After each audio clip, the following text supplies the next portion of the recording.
तो last part में हमने देखा था कि जाओ ने एक खास तरह की फॉर्मेशन क्रिएट की थी जिससे वो सभी से उनकी स्पिरिचुअल एनर्जी लेकर खुद टैबू स्टेज को ब्रेक थ्रू कर पाए। लेकिन स्कॉट, जो कि खुद असल में जाओ का क्लोन था, वो अपनी जान का सेक्रीफाइस करते हुए सभी की जान बचा लेता है।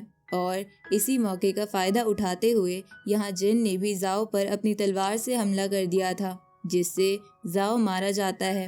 लेकिन उसने अपनी स्पिरिट पहले ही अपने स्पिरिचुअल बीस्ट के पास भेज दी थी। इसके बाद वो गुस्से में जिन पर हमला करता है, पर तभी मास्टर ली वहां आकर उसे बचा लेते हैं। अब मास्टर ली मारे जा चुके थे, जिस वजह से जिन को बहुत तेज झटका लगता है और वो जोर से चिल्लाता है। अब आगे तो इस पार्ट की स्टार्टिंग में हम देखते हैं कि अभी जिन डीप सी में गिरते जा रहा था, जहां उसे जेनी, लीजा, स्कॉट और बाकी सभी की आवाज सुनाई दे रही थी। साथ ही लास्ट में उसे मास्टर ली की आवाज सुनाई देती है, जो कह रहे थे कि शायद मेरी जर्नी यहीं तक थी, लेकिन मैंने मेरी लाइफ को बिना किसी रिग्रेट के जिया है। अब अचानक से जिन होश में आ जाता है, लेकिन अभी वो किसी दूसरी जगह पर था, जहां वो सामने एक आदमी को देखता है जो कि अपने पास खड़े लड़के से कह रहा था कि ये लड़का तो बहुत तेजी से रिकवर हो रहा है, इसकी बॉडी जरूर ही सेंट रिलीम पर होगी।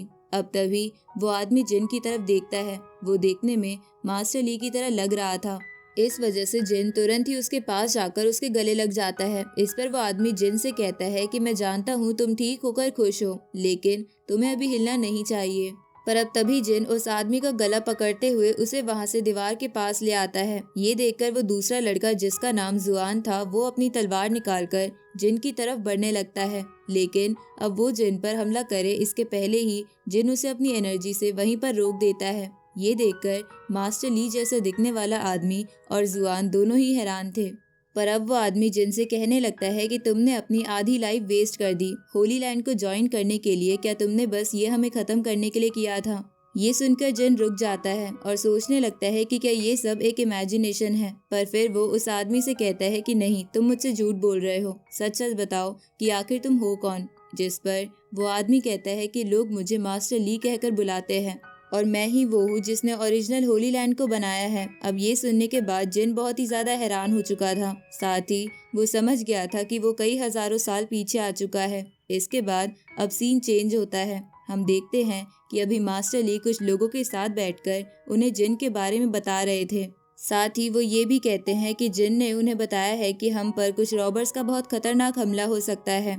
लेकिन इस पर वही बैठा एक आदमी कहता है कि हमें किसी रॉबर से क्या ही खतरा हो सकता है। मास्टर ली, कहीं आपने उसकी बात को सीरियसली तो नहीं ले लिया है? इस पर मास्टर ली कहते हैं कि जब से तुमने अनदर वर्ल्ड की जाइमन टेरिटरी को हराया है, तब से फिर वो लोग हमें कहीं नहीं दिखे हैं। इस वजह से हमें अभी डरने की जरूरत है। इसके बाद वहीं पर बैठी ओरिजिनल होली लैंड की लीडर फेंग मास्टर ली से कहती है कि शायद हमने जिन का जब टेस्ट लिया था, उसी दौरान हमारे किसी स्पेल की वजह से उसे इस तरह का इल्यूजन दिखा होगा और शायद उसने इसे ही सच मान लिया है। अब तभी ये सुनकर सामने बैठे ओल्ड मैन, जिनका नाम कॉन्ग लू है, वो कहने लगते हैं कि अगर ऐसा है तो फिर तुम्हें जिन को मेरे साथ लिंगशैन माउंटेन भेज देना चाहिए। अगर वो बुद्धिज्म की प्रैक्टिस करे तो वो तुम्हारे इल्यूजन को आराम से भुला सकता है। लेकिन अब सामने बैठा वो दूसरा मास्टर भी कहता है कि मैंने जिन के अंदर बहुत पावरफुल स्वॉर्ड एनर्जी को महसूस किया था, इसलिए उसकी ट्रेनिंग की जिम्मेदारी मुझे ही मिलनी चाहिए। पर फिर लीडर फेंग भी कहती है कि उसे प्रॉब्लम मेरे बनाए याओची डीमन फॉर्मेशन की वजह से हुई है, इसलिए उसे ठीक भी मेरा याओची डीमन फॉर्मेशन ही कर सकता है। लेकिन अब मास्टर ली उन सभी को बीच में ही रोकते हुए कहते हैं कि जिन पहले से ही काफी ताकतवर है, इसलिए मैंने सोचा है कि शायद वो हमारे प्लान का हिस्सा बन सकता है।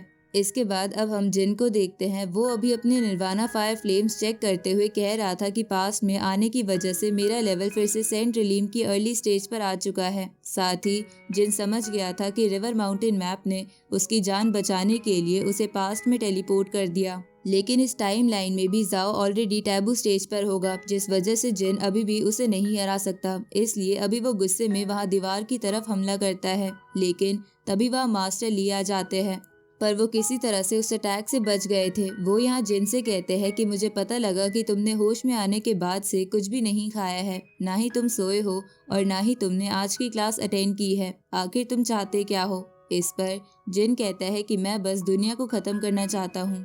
ये सुनकर मास्टर ली हंसने लगते हैं और फिर वही पीछे एक चेयर पर जाकर बैठ जाते हैं। अब जिन उनसे कहता है कि अभी भी आपको मेरी बातों पर भरोसा नहीं है ना? इस पर मास्टर ली कहते हैं कि नहीं, ऐसा बिल्कुल नहीं है। तुम्हारी बात सुनकर मैंने एक अलग सीक्रेट सेक्ट बनाने का फैसला किया है। उसमें हम तीनों सेक्ट के डिसिपल को ज्वाइन करेंगे, जिसके बाद वो सभी दूसरे सभी वर्ल्ड्स के लोगों पर नजर रखकर हमें पहले से ही सभी सिचुएशंस के बारे में बता देंगे। अब मास्टर ली जिन को उस सीक्रेट सेक्ट का टेम्पररी मास्टर बनने का ऑफर देते हैं, लेकिन अब जिन उनसे कहता है कि मेरा इससे कोई लेना देना नहीं है। वैसे भी मुझे जो बात आपको बतानी थी वो मैंने बता दी, इसलिए अब मुझे यहाँ से चलना चाहिए। अब उसकी इन्हीं बातों से मास्टर को थोड़ा गुस्सा आ जाता है और वो अपने हाथ में पकड़े हुए कप को जिन की तरफ फेंक देते हैं, लेकिन यहाँ जिन ने उस कप को पकड़ लिया था। अब मास्टर ली उसके पास आते हुए उससे कहते हैं कि जब तुम्हें यहाँ रुकना ही नहीं था तो फिर तुम यहाँ आए ही क्यों। इस पर जिन कहते हैं कि यही बात मुझे भी जाननी है, लेकिन अब इसका कोई फायदा नहीं है क्योंकि मैं समझ चुका हूँ कि मैं फ्यूचर नहीं बदल सकता। लेकिन अब मास्टर ली उससे कहते हैं कि तुम आखिर फ्यूचर बदलने के बारे में सोच ही क्यों रहे हो, जबकि कोई भी अपना फ्यूचर चेंज नहीं कर सकता। लेकिन अगर तुम आज सही डिसीजन लेते हो तो इससे तुम्हारा आने वाला फ्यूचर खुद ब खुद चेंज हो सकता है। अब ये बात जिन को भी समझ आ गई थी, इसलिए अब वो मास्टर ली के साथ काम करने के लिए हाँ कर देता है। जिसके बाद मास्टर कहते हैं कि ठीक है, तो हम इस सीक्रेट सेक्ट का नाम फ्रीडम सेक्ट रखेंगे। तभी जिन उनसे कहता है कि हमारा काम सिर्फ दूसरे वर्ल्ड के लोगों पर नजर रखने का नहीं होगा, बल्कि हम एक आज़ाद दुनिया बनाएंगे। साथ ही अब वो मास्टर ली से कहने लगता है कि मुझे अपने लिए एक साथी भी चाहिए। इस पर मास्टर ली हैरान होते हुए पूछते हैं कि तुम किसे चुनना चाहते हो। तो अब जिन तियान का नाम लेता है, जो कि फ्यूचर में उसका वही घोस्ट दोस्त था। इसके बाद मास्टर ली उसे तियान के पास ले आते हैं, लेकिन शी तियान की एज अभी बहुत कम थी। अब जब वो एक दूसरे से मिलते हैं तो तियान जिन से कहता है कि तुम कौन हो और आखिर तुमने मुझे यहाँ क्यों बुलाया है। दूसरी तरफ मास्टर ली के पास खड़ा मंक उनसे कह रहा था कि तियान की एज अभी बहुत कम है, क्या हमें उसे जिन के साथ ट्रेनिंग करने देना चाहिए। अब मास्टर ली को भी ये बात सही लगती है, इसलिए वो आगे आकर जिन से कहते हैं कि तुम किसी आउटर डिसिपल को भी चुन सकते हो। वो तियान से ज्यादा ताकतवर है और उनकी एज भी तियान से ज्यादा है। लेकिन इस पर जिन कहता है कि नहीं, अगर मैं इसे शुरू से ही ट्रेन करूंगा तो ये आगे चलकर बहुत ताकतवर बन सकता है। अब इतना कहकर जिन वहां से जाने लगा था, लेकिन तभी वहां एक लड़की आती है, जो कि वहां आते ही जिन से कहती है कि मैंने सुना है कि तुम तीनों सेक्ट से डिसिपल इकट्ठा कर रहे हो। अगर ऐसी बात है तो मैं भी तुम्हें ज्वाइन करना चाहती हूँ। इस पर जिन उससे कहता है कि मुझे माफ करना, पर सभी सीट्स ऑलरेडी फुल हो चुकी है। और इसके बाद वो वहां से जाने लगा था, लेकिन अब वो लड़की वहां जिन के सामने आते हुए उसे बताती है कि वो इटर्नल डायनेस्टी की एक एलाइट डिसिपल है, साथ ही वो तियान से तो कई गुना समझदार है। अब ये सुनकर जिन तियान को वहां से थोड़ा दूर करता है और फिर उस लड़की के पास से उसके म्यान को लेकर वहां से पीछे आ जाता है। जिसके बाद जिन उससे कहता है कि मैं स्वॉर्ड चलाने में बहुत कमजोर हूँ, इसलिए अगर तुम मुझसे तुम्हारी ये म्यान वापस ले लेती हो तो मैं तुम्हें भी सेलेक्ट कर लूंगा। इस पर वो लड़की अपनी तलवार निकालते हुए कहती है कि ठीक है, वैसे भी मैं देखना चाहती थी कि आखिर तुम सेक्ट मास्टर बनने के लायक हो भी कि नहीं।